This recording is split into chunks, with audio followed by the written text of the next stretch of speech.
Hoy hace Kumade,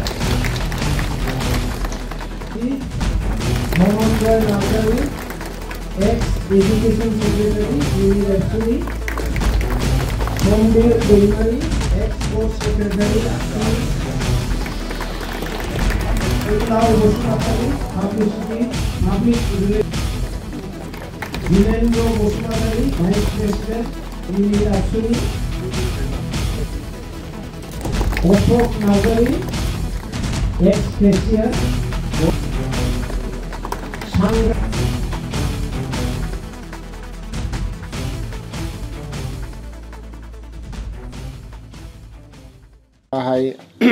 जों BP पार्टियाव जयनिं जेनेबा जानाया जेनेबा माखासे बै जोंनि लोगो होनजायो राजु ओमफ्राय माबा बिरखां सानै आरोना सोर ओमफ्राय बिदिनो बुंदों आरोना थारमाने फैसा होगोन 20,000 नङाबा 15,000 जेनेबा बेफोरबायदि होननानै जेनेबा आंखौ थगायलांदों आरोना जोंनिफ्राय साथाम दङ जों गामिनिफ्राय इस्ट दंजोरा गामिनिफ्राय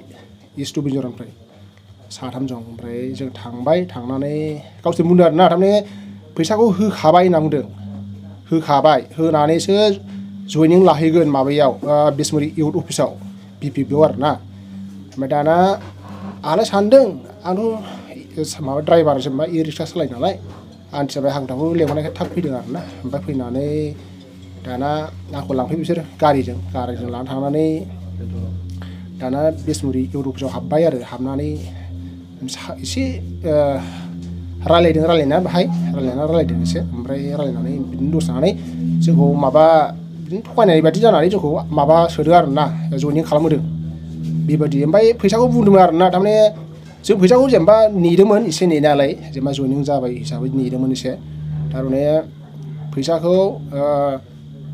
मैयानो होनांगौमोन ओमफ्राय मैया जेनेबा गावसोर खोथा जेनेबा राव गावसोर रायदों आरोना राजु ओमफ्राय गावसोर जेनेबा बे बिरखां बिसोर रायलायदों बिसोर रायलायनानै जिखुनु जोंखौ बुंफिनदों थारमाने गाबोनसो होसिगोन होननानै सानसे नेबाय जों दिनै सानसे नेबाय जों नेबाय ओमफ्राय नेनानै दा फैसाखौ गैया बेफोरबायदि आरोना थारमाने जों थगायनांदों आरो बेबायदि ओमफ्राय जोङो नै आंथ' सिगां माबायाव ओंखारखायोमोन नैबे इउपिपिएल पार्टियावनो आं दा बाहाय फैफिनबाय आरोना एसेनोसै नोंथांमोनहा गाबोन समफोरनि गेजेराव फैसा मोनोबा बिपिएफ दोलाव फिन थाफिनगोन नामा? ओहो थांनाय नंला थारमाने बिसोर थगायखायो नालाय थांनाय नंला आरो टटेल जों माबाजों 13 जनमोन ओमफ्राय 13 जनाव जों टटेल दा 9 जन फैफिनबाय ओमफ्राय माखासेया लाजिना फैयाखै फैबावगोन फैजोबखानाय थारमाने लाजिना फैयाखै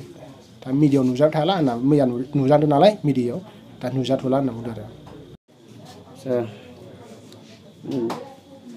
जोंनि हुल्टुगाव प्राइमारि इउपिपिएलनि जानानै बड'लेण्ड रायजों आरो जोङो बड'लेण्ड बुब्लि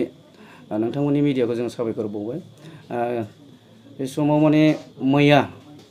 बुधबार बारायखालि बिसमुरियाव मोनसे बिपिएफनि हाबाफारियाव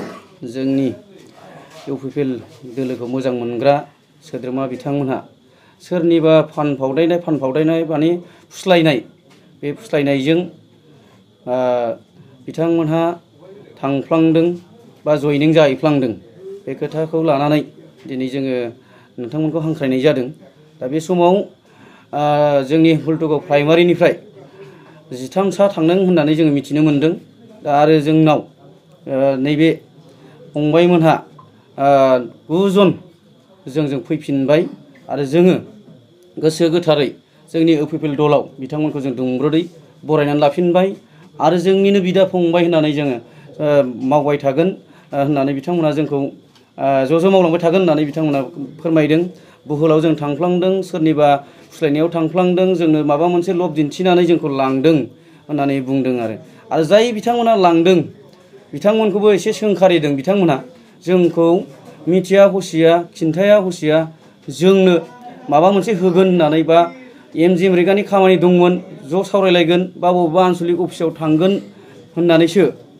बिथांमोना लिंलांदोंमोन बा फुस्लायनानै लांदोंमोन होननानै बिथांमोना जोंनो रोखा फोरमायदों दा बिनि सायाव आङो बिथांमोनखौ बुंनो लुबैदों जाय बिथांमोना ओनसोल आरो एरियाखौ गोजोनखौ लुबैया बै बिथांमोनासो बेबायदि खामानिखौ मावो होननानै आं सानो मानोना थांनाय 17 बोसोराव